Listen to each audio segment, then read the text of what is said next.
在一片舆论的静默中，中共当局突然宣布，西藏雅鲁藏布江下游一项号称规模将超过三峡3倍的水电工程已经正式开工。这本该是举国欢庆的大国重器时刻，官方动作却显得格外低调，甚至异常。你没有看错，这样一个被称为世界第一的超级工程，官方报道篇幅不足400字，没有详细方案，没有具体规划，甚至连主设计单位和预算来源也都只字未提。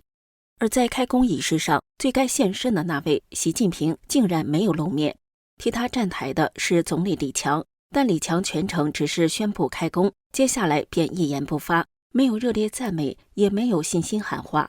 这样的冷场在中共重大项目中极为罕见。一个总理对被称为头号工程的项目表现如此的冷淡，这背后究竟藏着什么？为什么连李强都不愿多说半句？这项被命名为墨脱水电站的庞然巨物，真的是国家荣耀，还是高原上的赌局？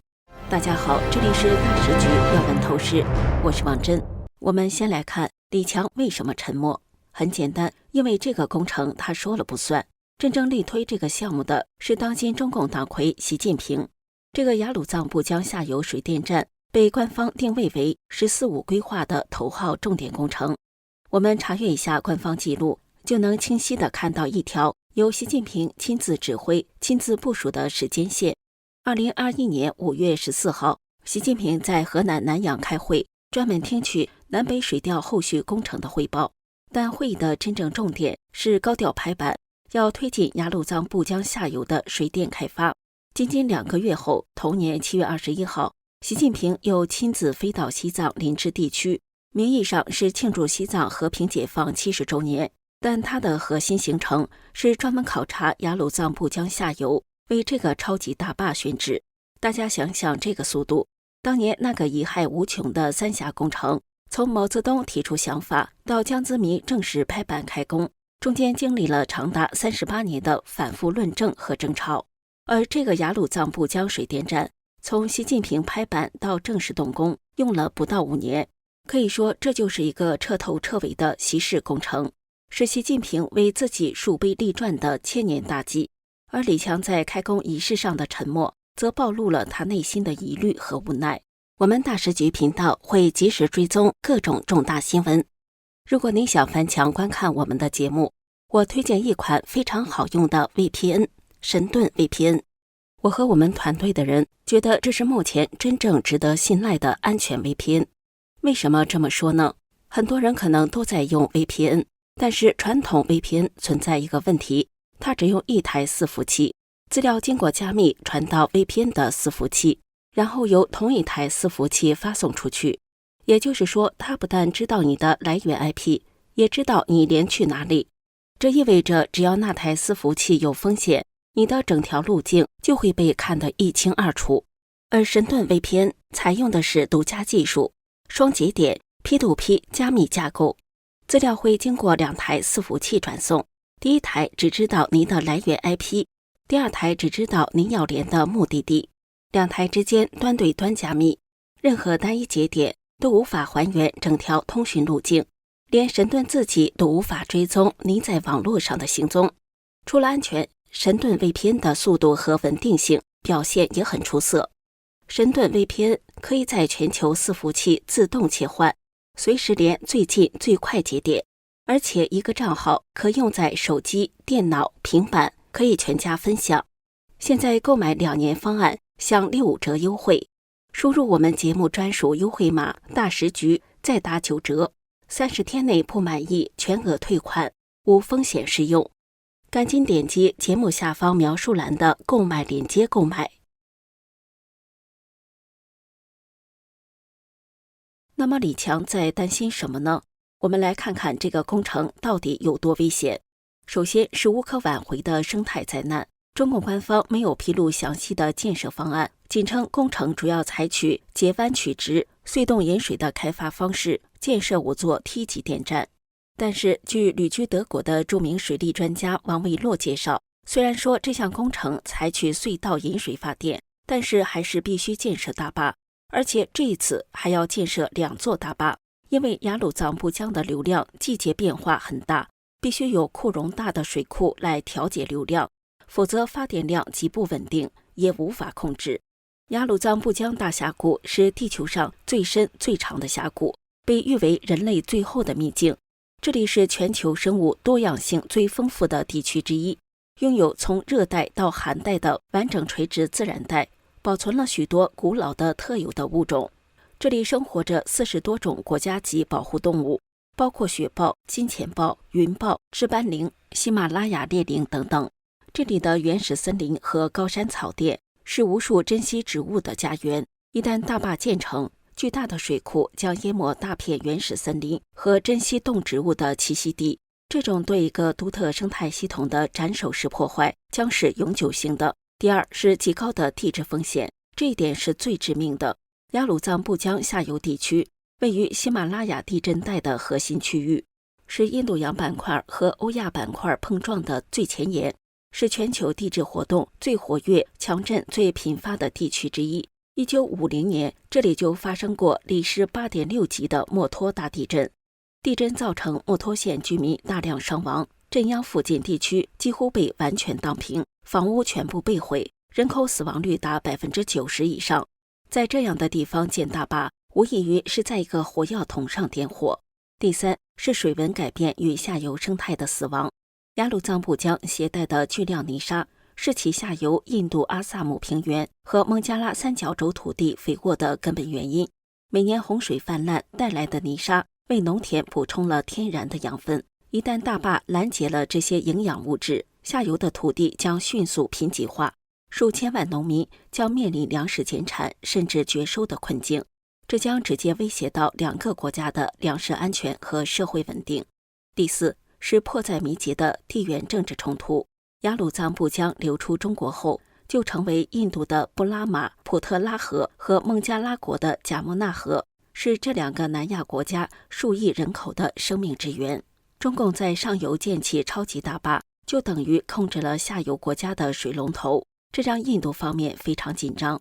澳洲战略政策研究所的贾戈帕兰博士就对 ABC 中文说，中国可以根据自己的喜好来操控水流，带来2种风险。一是在旱季可能会减少下游水流，二是在雨季时，如果中国突然释放水流，可能会造成人为洪水。他也谈到工程对环境的破坏，以及对下游民众生计的影响。他说，不论是印度东北部，尤其是几个特定的邦，还是孟加拉国，都存在着真正的担忧。所以工程一宣布，印度和孟加拉国立刻表达了严重关切。印度媒体甚至已经出现了为水而战的说法，2国边境的紧张局势很可能因为这条大坝而彻底引爆。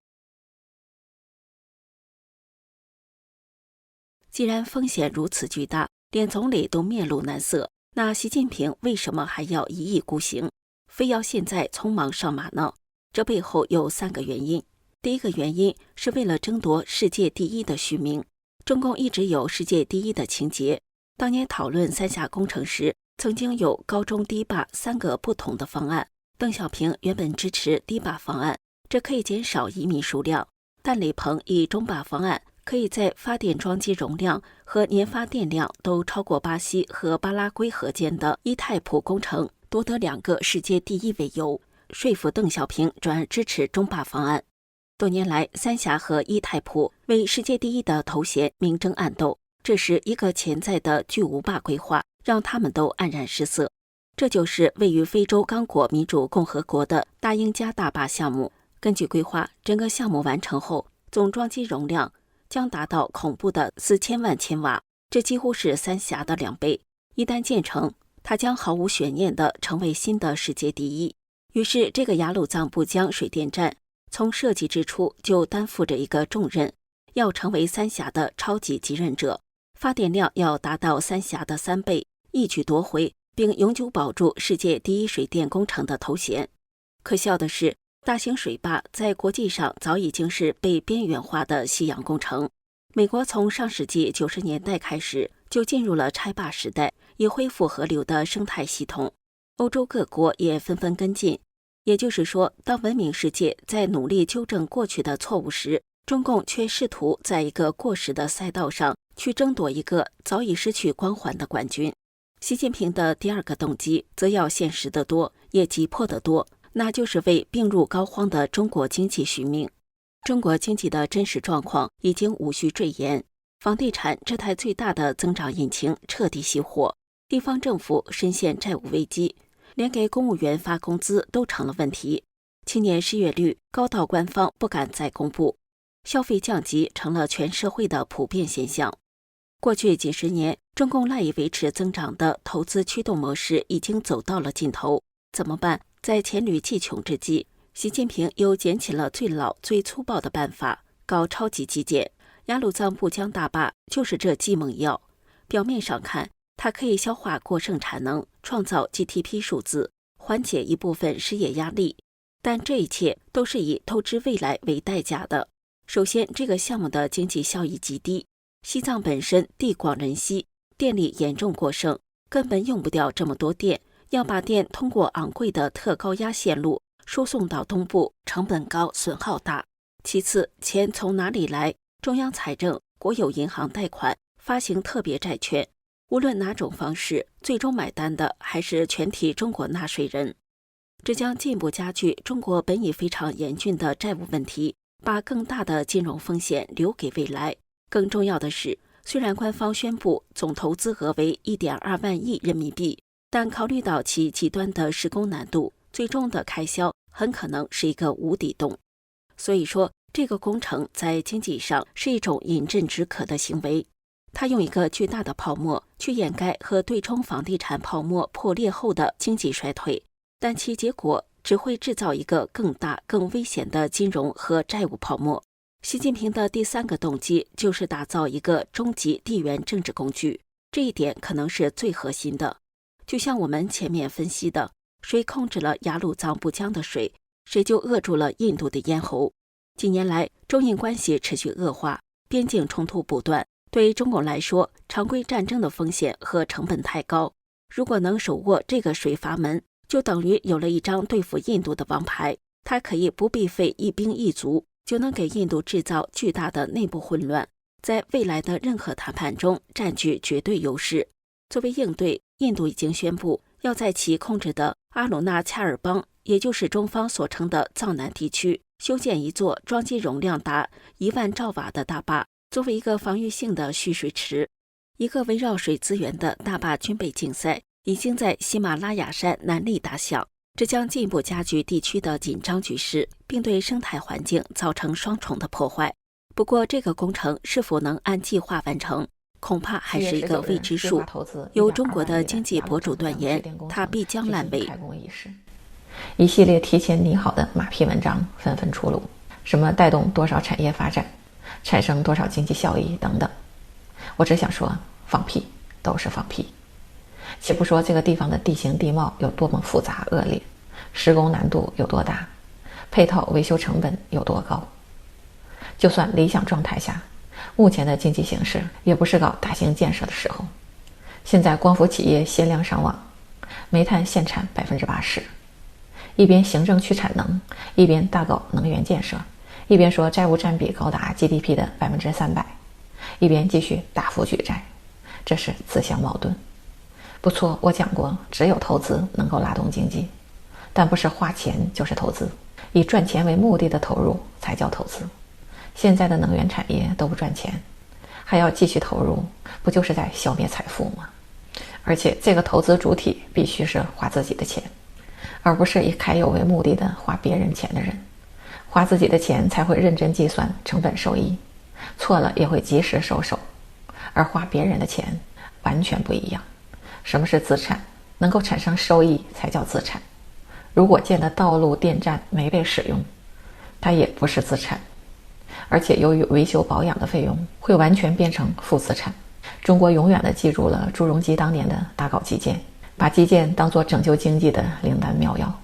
却不知道那些基建如果没有后来的市场化改革和融入国际大市场，也是一地鸡毛。雅鲁藏布江水电站建设的结果一定烂尾，而且几年内就能看到。观众朋友，您认同这位博主的判断吗？欢迎留言告诉我们。